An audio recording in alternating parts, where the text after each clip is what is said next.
जय हो कालिका माई की, जय श्री माधव। तो आप सभी को मेरा प्रणाम है। और आज की जो वीडियो है वो नए लोगों के लिए है जो लोग भक्ति करना चाहते हैं, क्योंकि कुछ कमेंट्स में देखा था मैंने कि वो पूछ रहे थे कि हम शुरुआत कैसे करें। हमारे पास कोई गुरु नहीं है, कोई साधन नहीं है, ना ही ज़्यादा वक्त हम दे पाएंगे पूजा पाठ में या किसी साधना के अंदर। तो उन लोगों के लिए आज का वीडियो है। तो जैसे कि मैं भी एक साधारण सी गृहिणी हूँ, और क्योंकि हमारा मन करता है कई बार कि हम पूजा पाठ करें, हम आध्यात्मिक लाइन से जुड़ें। तो ये एक अच्छी बात है अगर आपके मन में ये भाव आ रहा है कि हमें भगवान से जुड़ना चाहिए, पर हम उनके साथ भक्ति की शुरुआत कैसे करें। तो देखिए, भगवान तो हर जगह पर है। ये ज़रूरी नहीं कि हम उन्हें पाने के लिए दूर दूर मंदिर तक जाएं या कहीं और उनको ढूंढने के लिए जाएं। तो क्योंकि आपके मन के अंदर वो बसे हैं, तो सबसे पहले ये आप विश्वास कीजिए कि वो हमारे मन के अंदर हैं। इसके अलावा आप ये देखिए कि आपके मन में प्रभु का कौन सा रूप है जो कि भाता है आपको, है ना। कुछ लोग महादेव के भक्त हैं, कुछ लोग महाकाली के भक्त हैं, कुछ लोग श्री हरि के भक्त हैं, श्री कृष्ण के भक्त हैं, श्री राम जी के भक्त हैं। तो ऐसा क्या होता है कि उनके प्रति मतलब इतने सारे जो भगवान के स्वरूप हैं उनके अलग अलग भक्त हैं, तो ऐसा क्या चीज़ है जो उन्हें खींचती है अलग अलग नाम के लिए। तो ये आपके अंदर आपको आंसर मिलेगा जिस भगवान के जिस भी रूप को, क्योंकि ये सब एक हैं। और जिस दिन आप इस चीज़ को मानोगे कि ये सब एक हैं, चाहे माँ है, चाहे हमारे भोले बाबा हैं, चाहे श्री हरि है, तो आप देखोगे कि आपके अंदर एक अलग सा प्रेम उत्पन्न होगा। जैसा हमारे अपनी फैमिली के लिए हमें होता है, हम उस प्रेम की बात कर रहे हैं। तो जैसे अपनी फैमिली के बिना हम नहीं रह सकते, उसी तरीके से अपने इष्ट देव के बिना भी नहीं रह सकते हैं। तो उसका जवाब आपके अंदर से मिलेगा। तो भगवान के जिस रूप के लिए, चाहे वो माँ काली हो, माँ दुर्गा हो, माँ लक्ष्मी हो, या फिर श्री हरि हो, महादेव हो, श्री गणेश हो, खाटू श्याम जी हो, उनके प्रति अगर आपके अंदर ऐसा भाव आ रहा है कि वो आपके कुछ खास हैं, आपके कुछ एक रिश्ता है आपका उनसे, और आप सारी बातें उन्हीं से कहते हो, ठीक है। आपके पास कोई मंत्र नहीं है, आपके पास कोई गुरु नहीं है, बस आप उनका नाम जानते हो। मान लीजिए आप खाटू श्याम जी का नाम जानते हो, ठीक है, श्री हरि श्री कृष्ण जानते हो, तो आप उनका नाम लेना स्टार्ट करें। और उनकी जो भागवत कथाएं हैं, ठीक है, क्योंकि जब हम अपने इष्ट देव से जुड़ते हैं तो हमें उनकी जो कथाएं हैं, भागवत कथाएं हैं, उसको सुनना बहुत अच्छा लगता है। पर इससे क्या होगा कि आपकी भक्ति बढ़ना शुरू होगी। पहला स्टेप आपका यही है कि पहले आप अपने इष्ट देव को पहचानें कि वो कौन है। इसके अलावा आपको क्या साधना, क्या मंत्र, क्या उपाय, क्या व्रत आपको करना चाहिए, इस चीज़ के बारे में आप बिल्कुल भूल जाइए। आपके लिए सिर्फ एक ही चीज़ इंपॉर्टेंट होनी चाहिए, आपके इष्ट देव, और आप उनका नाम लेना स्टार्ट करें। चाहे आपका मन भी ना लगे, पर आपको लगातार जब जब उनकी याद आए और खुद को उनके प्रति समर्पित कर देना है कि प्रभु अब मेरे हाथ में मेरी ज़िंदगी नहीं है, अब आप संभालो, क्योंकि अब मुझसे नहीं संभलती, अब आप संभालो। जब आप ये बार बार प्रार्थना करोगे उनसे, तो आपसे जुड़ना शुरू होंगे वो। क्योंकि जब तक हम अपने जीवन में अपने ऊपर सभी की सभी चीज़ों का श्रेय ले लेते हैं कि मैंने किया, मेरा भाई है, मेरी बेटी है, मेरा पति, मेरा घर, ये सब प्रभु का है, उन्होंने हमें दिया है।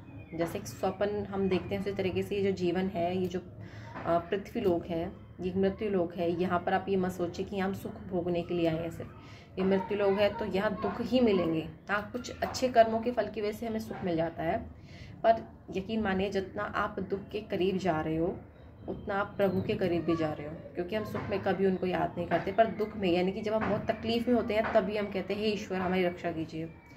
पर जब आप ऐसा लगातार उनसे प्रार्थना करेंगे कि प्रभु आपके अलावा मेरा कोई नहीं है, एक लाइन है, प्रभु तेरे सिवा मेरा कौन है, जब आप उनको पुकारोगे ना, रोकर पुकारोगे, तो आपकी आवाज़ वो सुनेंगे। और इसकी एक मतलब पता कैसे चलेगा कि आपसे वो कनेक्ट कर रहे हैं। आपको जब जब उनकी याद आएगी तो आपको रोना आ सकता है, उनकी फ़ोटो देख के रोना आ सकता है।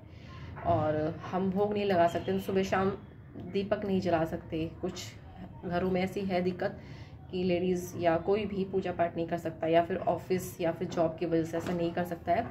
तो उसके लिए आपको कौन सी विधि अपनानी है वो मैं नेक्स्ट वीडियो में आपको बताऊंगी। पर अभी आपको क्या करना है, आपको ये सिलेक्ट करना है कि आपका मन किस रूप के प्रति आकर्षित होता है। ये सबसे ज़्यादा इम्पॉर्टेंट है जानना, क्योंकि सभी रूप एक हैं। ज़्यादातर जैसे कहा जाता है कि श्री हरि हमारे पालनहार हैं, तो हम श्री राम के रूप में, श्री कृष्ण के रूप में उनको जानते हैं हम, है ना। बहुत सारे भक्त उनके हैं, माँ मैया के उनके भक्त हैं।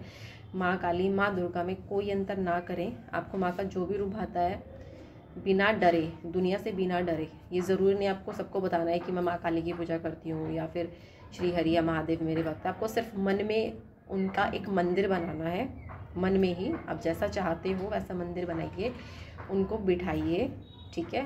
उनके चरण धुलवाइए, उनका भोग लगाइए। आपके पास अगर भोग लगाने के लिए भी प्रैक्टिकली कुछ नहीं है, पर आपके पास भाव है कि मैं अपने इष्ट देव को आज ये खिलाऊं, अपने इष्ट देव को आज ये चीज़ खिलाऊं, आज मैं ये पहनाऊंगी, आज मैं उनकी इस तरीके से सेवा करूंगी।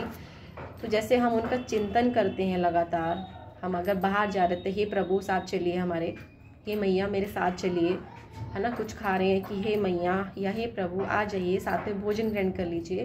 पानी पी रहे हो, आप उनको भी याद कीजिए कि प्रभु पानी ग्रहण कर लीजिए। तो पल पल इस तरीके से आप प्रभु को साथ में रखोगे तो आप देखोगे आपके अंदर उनके प्रति एक ऐसा रिलेशन जागृत हो जाएगा जो दुनिया में आप किसी के साथ नहीं बना पाए हो। ये आप करके देखिए, क्योंकि इसमें किसी गुरु की आवश्यकता आपको नहीं पड़ेगी, क्योंकि आप कोई साधना नहीं कर रहे हो, आप भक्ति मार्ग पर हो, जो कि सबसे ज़्यादा आसान है और आप किसी भी कंडीशन में भक्ति को कर सकते हो। पर एक ऐसी छोटी सी विधि है, बहुत ज़रूरी है एक भक्त के लिए करना, और उसके लिए आपको किसी मंदिर में बैठने की ज़रूरत नहीं है, ठीक है। किसी नियम को पालन करने की ज़रूरत नहीं है। वो एक ऐसी विधि है जो वर्षों से हमारे ऋषि मुनि करते आ रहे हैं और आज भी देवता लोग प्रभु के लिए करते हैं। तो वो विधि मैं आपको नेक्स्ट वीडियो में बताऊंगी। और अगर आपको ये लगे कि हमें अपने इष्ट देव को अपने अंदर खोज के उन्हें याद करना चाहिए, तो मुझे कमेंट ज़रूर करें कि आपके इष्ट देव कौन है, क्योंकि आपको वो धीरे धीरे ऐसा ज्ञान दे देंगे कि आपके अंदर के सभी भ्रम मिट जाएंगे कि ये शिव है, ये श्री कृष्ण है, ये माँ है, वो सब एक है। वो आपको एक दिन ज़रूर बता देंगे। तो शुरुआत कीजिए अपने इष्ट देव के नाम से, उनकी भागवत कथाएँ सुनने से, उनके बारे में अच्छा सोचिए। मन में जो आप उनके लिए जो भी करना चाहते हैं वो मन से कीजिए। आप घर का काम करते करते भी उनको याद कर सकते हो, उनके भजन सुन सकते हो। तो ये सब करना स्टार्ट कीजिए, आपकी भक्ति की शुरुआत यहीं से होगी। और इसके अलावा कहीं पर भी आपको भटकने की ज़रूरत नहीं है कि हम ये उपाय यूट्यूब से कर ले या फिर ये उपाय यूट्यूब से कर ले। कोई उपाय करने की ज़रूरत नहीं है, क्योंकि हमारे साथ जो भी सुख दुख है वो हमारी कर्म फल के हिसाब से हैं। बस जब आप भक्ति में आओगे तो आपको अपने दुखों को सहन करने की शक्ति मिल जाएगी, और जब सुख आएगा तो वो भी हम प्रभु को ही समर्पित कर देंगे, क्योंकि हमारा कुछ भी नहीं है। तो आज के लिए इतना ही। जय माँ कालिका, जय श्री माधव।